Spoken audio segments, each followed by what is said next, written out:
As someone who got into Japanese role-playing games during the late 90s and early 2000s, there's a handful of series that instantly come to mind. Of course, there's obvious examples like Final Fantasy, however, there were some less popular series that may not have been appreciated by the mainstream crowd as much, but were still loved by JRPG fans all the same. I mean, you got Breath of Fire, Wild Arms, Grandia, Suikoden, the list goes on and on. Another one of my favorites from back in that era was definitely the Star Ocean series. I still remember that day at Blockbuster when I came across the ethereal, mystical-looking cover of Star Ocean: The Second Story and then read the back of its case about the 80 possible endings. It was love at first sight and I was absolutely hooked. With that said, there was one glaring difference that separated the Star Ocean series from the other series that I just mentioned. And that difference is, the original entry never made it out of Japan. Given how popular Star Ocean 2 and 3 were within the JRPG community at the time of their release, this sort of gave the first Star Ocean game sort of this lost holy grail type of reputation that the West never got. A lot of people, including myself, put it on this pedestal of sorts like it was one of the greats that we just never had the fortune to experience. Now, the question is, 25 plus years later, does the game live up to that reputation? Well, that's exactly what we aim to find out in this video. But first, let's go into a little developmental history on the game. Star Ocean was released on July 19th, 1996 for the Super Famicom. It was developed by the company Triace, and to properly explain that development, I need to go into a brief history lesson here first. Alright, so there's this company called Telenet Japan, right?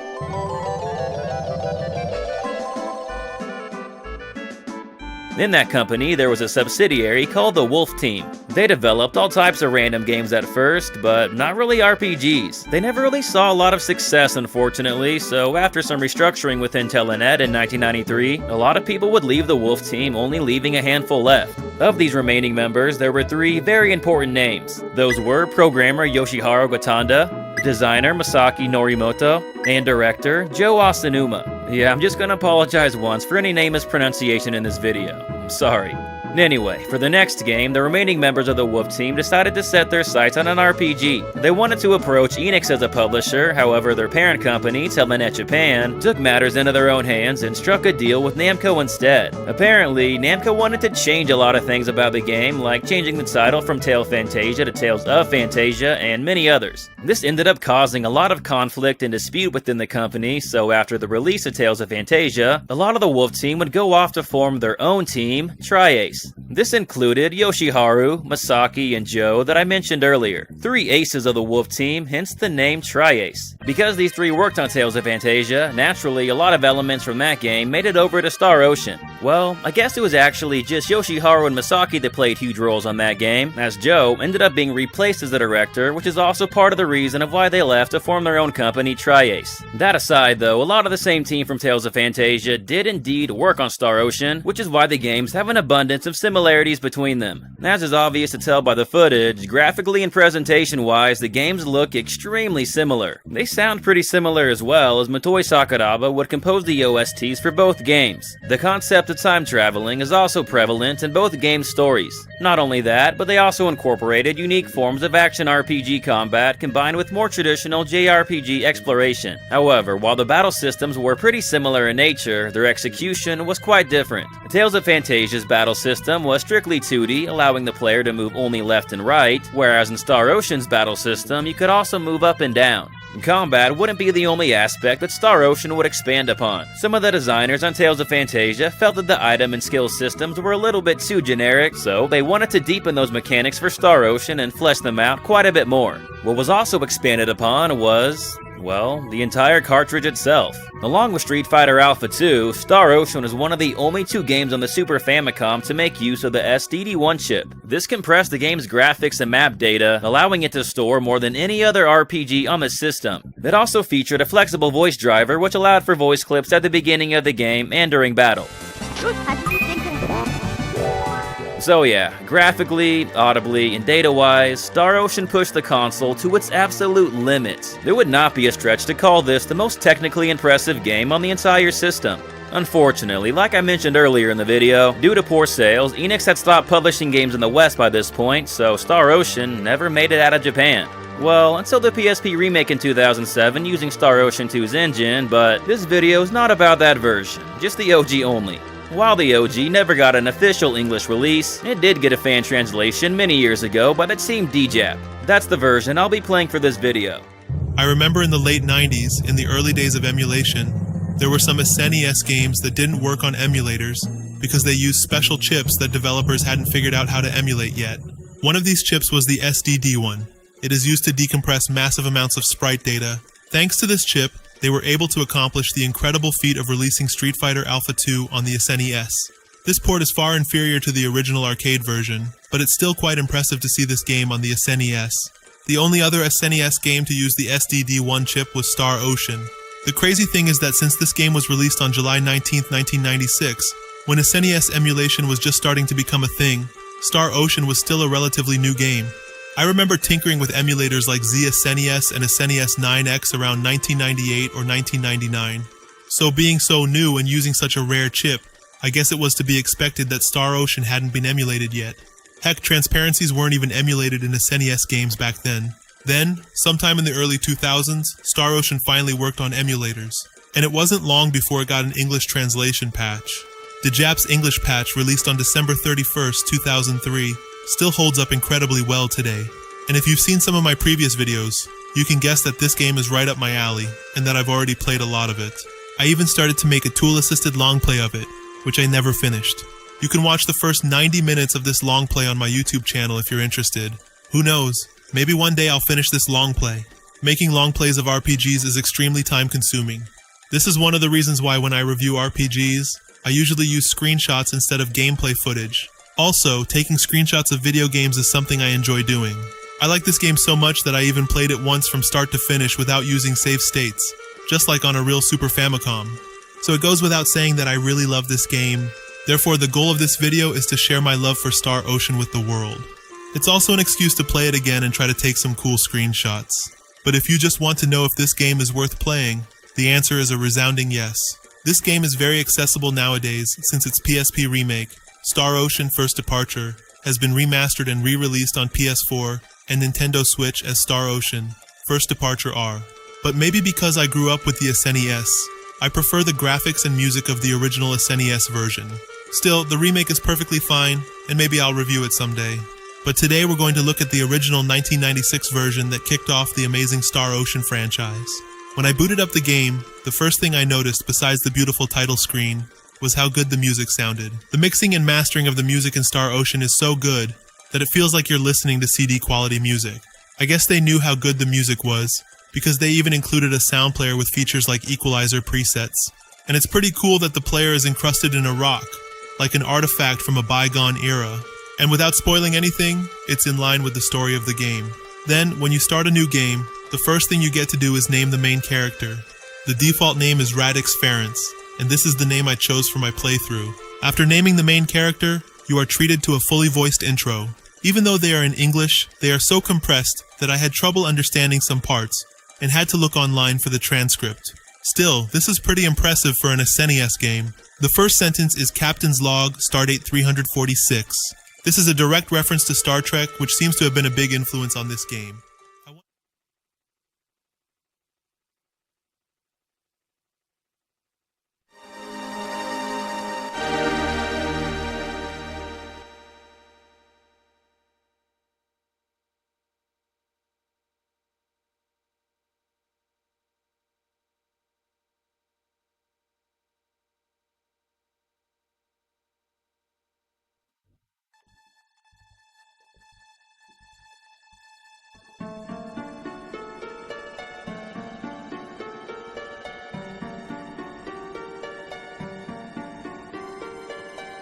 Captain's Log, Stardate 346. Our ship has completed its mission of deep space investigation right on schedule. Now we're headed home. Would you like some coffee, Captain? Yes, I'd like that. Thank you.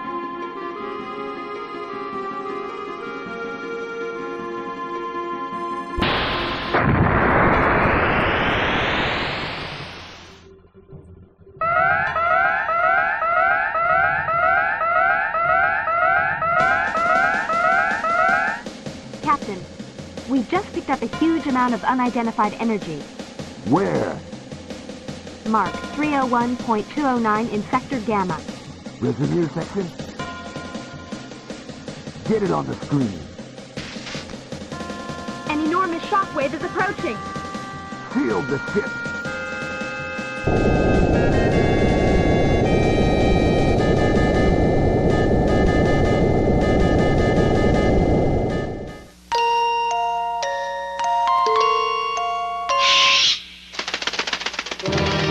Super Famicom 最後のオリジナル RPG スターオーシャン好評発売中 Enix In Star Ocean, a disease starts turning people into stone. Your team of soldiers has to find a cure on the top of Mount Meteorix. But when you finally get there, you find these guys who politely inform you that this disease is actually a biological weapon and an act of war from another alien race.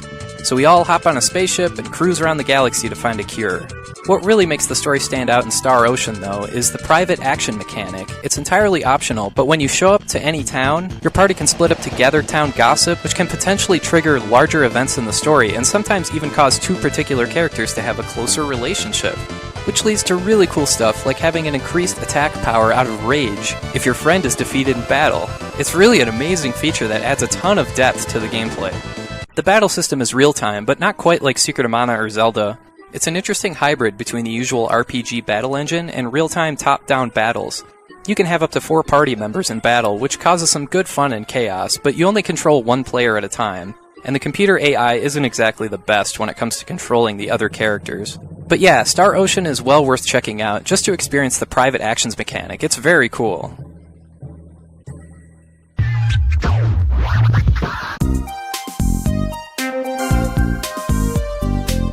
People say the universe is a star ocean. Captain, we just picked up a huge amount of unidentified energy. I realize that I've covered every Star Ocean game on this channel, including the weird sequel to a sequel, Blue Sphere, save for the original. Let's fix that.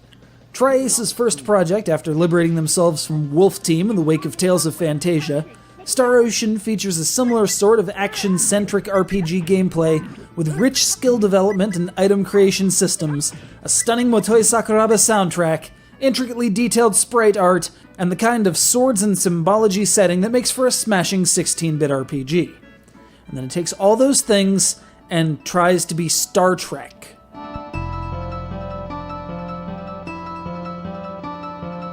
A weird-ass disease is turning the residents of the next village over to stone, and your party's on a mission to fetch the herbs from...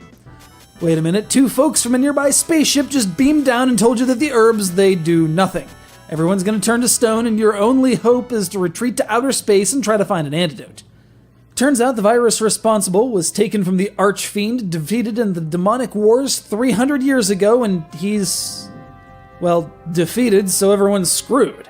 That is, until that roustabout Ronix, don't call me Renixus, that's a mistranslation, Kenny. Yes, Claude's dad. Unveils his plan to commandeer a ship, fly to the planet Styx, use the sentient time portal there to teleport back to the war-torn era. Bing bang boom, domo arigato Mr. Roboto, Carl Sagan wins. Possibly the strangest mishmash of premises this side of Disgaea, but damn if it isn't engaging. The fact that it's one of the most technically accomplished RPGs of its era is just icing on the cake.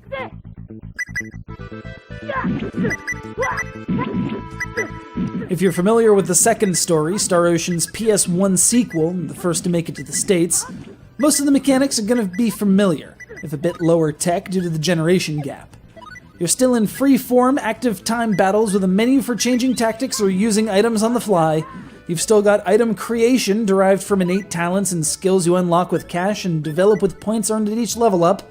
Heck, you've even got the equipment wizard that automatically updates your weapons and armor should you come upon something better. There's an astounding depth of digitized vocal work as well, blowing the vast majority of the 16-bit era out of the water. And those private actions that have become the series' calling card? Right here. The only downsides... well, maps can get a bit tough to navigate as there's no overworld, just connecting corridors of foresty goodness. And the battle AI occasionally demonstrates its ability to be dumber than a box of hair.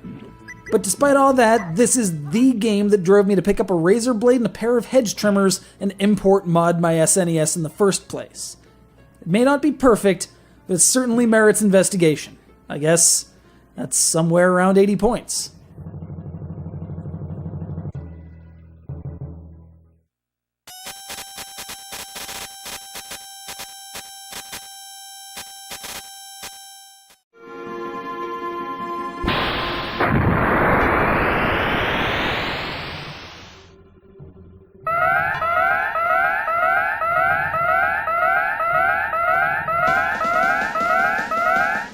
Captain, we just picked up a huge amount of unidentified energy. Where? Mark 301.209 in Sector Gamma. Reservoir section? Get it on the screen. An enormous shockwave is approaching. Shield the ship.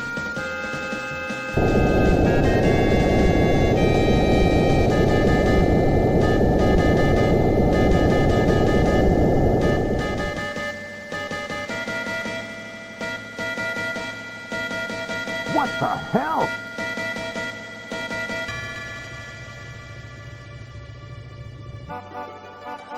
Stardate 346. Now, through an unknown force, a totally new age is about to begin. Is it God's will or the irony of fate? Whatever it is, the human race continues to advance into the great unknown, into what they called the Star Ocean. Star Ocean is a franchise I've been interested in ever since me and my sister first played Till the End of Time back when it came out in 2004. Back then, we loved Square Enix so much that we pretty much bought or rented anything that had their logo on it. We didn't get too far into it, but I knew I loved it, and years later, The Last Hope on PS3 came out, and I could not get enough of that game. I played it for months and months on end, and it really made me love the series. After finally gathering all these games together, I'm ready to explore the series and review each one of these 5 games, 2 spin-offs, a couple of remakes, and a remaster of a remake that's not even out yet. I hope you join me in exploring the history and games of this long-running series called Star Ocean.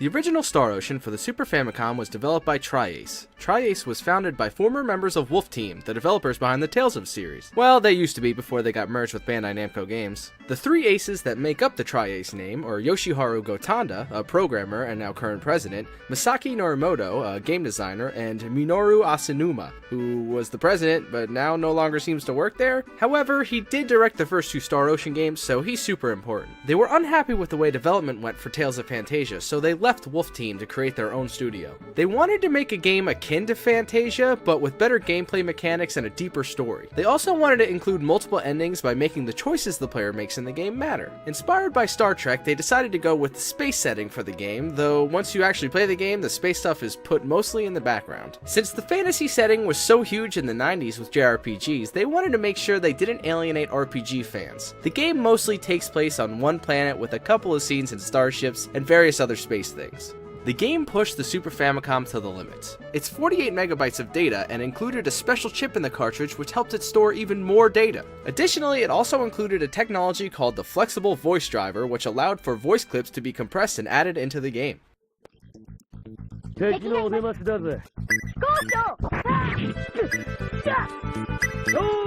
Being released in 1996 at the tail end of the Super Famicom life cycle, the game was never released in North America and was stuck in Japan until 2007 when a remake for the Sony PSP was released. Luckily, there's a full English translation online that allows us to experience the first ever Star Ocean on the Super Famicom. I do have the original cartridge for the Super Famicom, but this is what it looks like, and I have no idea what's going on. So, this is my only option.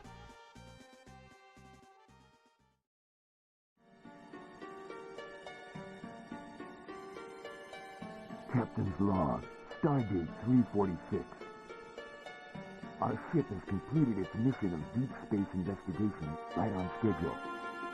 Oh hey, there's that voice acting, and with lines straight out of Star Trek VI.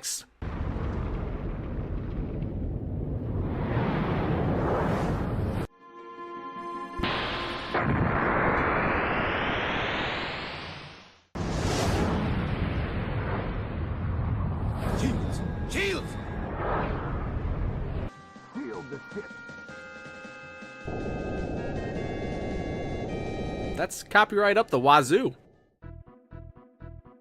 The game starts you out as three friends named Radix, Millie, and Dorn who patrol a small town called Clado. They soon find out that people in a town north of them are dying of a disease that turns them into stone. Millie's dad, a town healer, goes up to investigate what's happening, but that too just turns him into stone. Some healer this guy is. They hear of a rumor of a flower that can cure a mystery disease on top of Mount Midorix, so they decide to travel up the mountain. Along the way, Dorn was dumb and touched a pigeon with the disease, leading him to contract it. The group hurries up the mountain with Dorn's condition getting worse and worse, until they eventually reach the flower. Just as they're about to grab it, two members of the Earth Federation beam down from the sky and basically kidnap them. They say, oh, we can't interfere with underdeveloped planets, and then straight up take these guys anyway. Look, I mean, do you?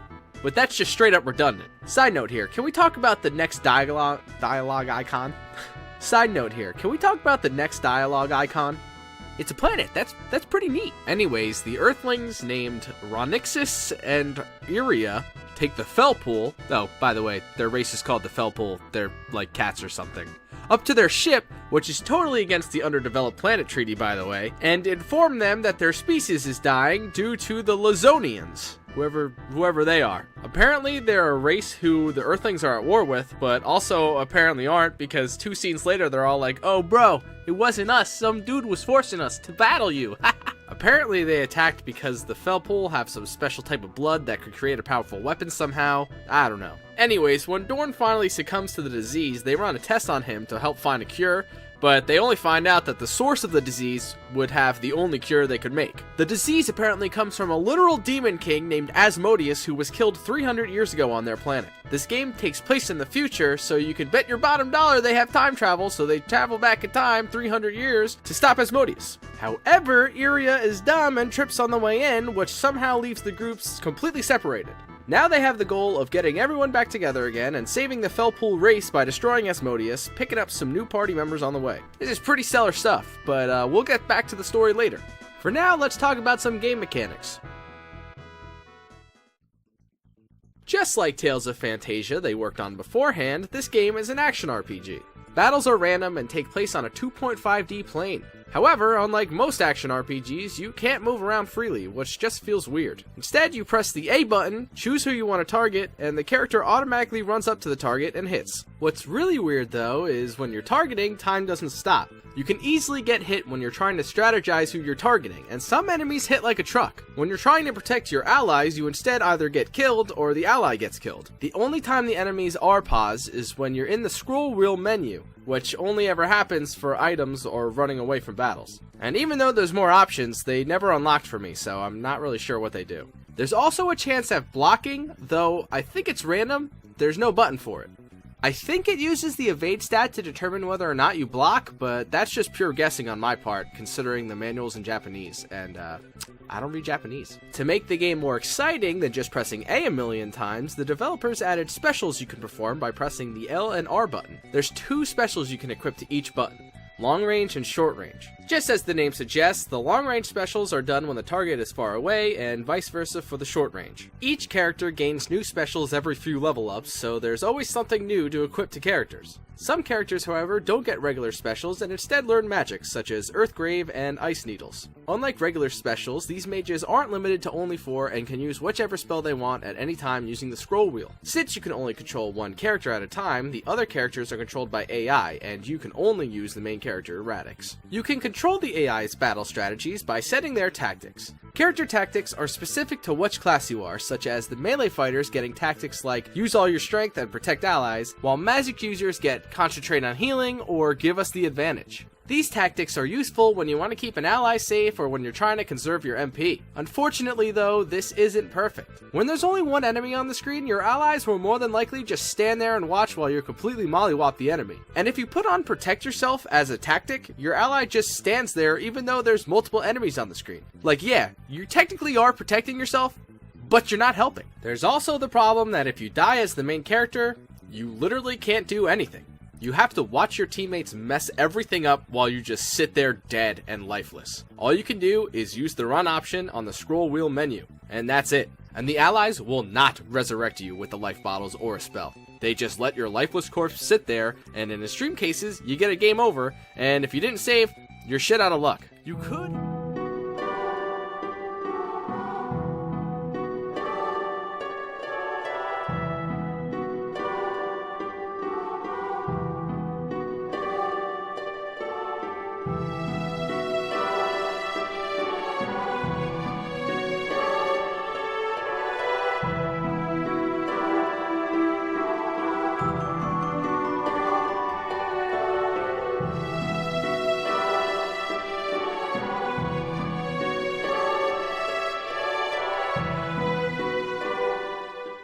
This is the third remake of this video, and this video represents my earliest successful concept for this channel. Despite the dubious quality of my initial attempts, the video was always performing fairly well, but this time we're going to do it right. This is the definitive Preacher Gamer Triace retrospective. The developer was founded in 1995 by former Telenet Japan employees fresh from their development of Tales of Fantasia. 3 of these developers left the subsidiary Wolf Team to form their own company, Triace Games. The name being a description of the 3 men as being the winning cards in a deck. Yoshihiro Gotanda was the principal writer for Tales of Fantasia, inventing the concept and serving as lead programmer. Joe Asanuma was director for Tales of Fantasia, and was ousted for the position while the game was in production due to clashes with Namco over how the Tales game should be made. And Masaki Morimoto, the third ace, was a designer of scenarios and a writer on Tales. And all 3 of these men continued their respective roles in this new company. The game takes a top-down perspective for both its exploration and battle scenes. Battles are in real time, with the player having direct control of only one character at a time. The other characters are run off of special pre-selected program scripts to take certain actions based on what type of character they are. Melee characters perform melee attacks and special attacks called death blows. Magic casters cast offensive and defensive magic depending on their specialty. The player character can be swapped mid-battle to take more direct control of any one party member.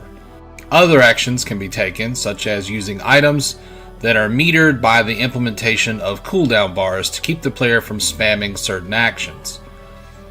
Item creation is a big part of the Star Ocean series, and after the battle, in addition to experience, players learn SP, which they can spend to upgrade certain abilities to improve the item creation success and the accessibility to better and better equipment. Also included is the affection system. By participating in private actions, players can add or subtract affection points, which changes how the characters feel about one another. A player can enter a town normally or activate these private actions to seek out other party members in town and interact with them. These affinity points affect stat buffs situationally in battle, but are most known for their ability to change the endings of the game. Released late into the lifespan of the Super Famicom, the game pushes the hardware to its absolute limits.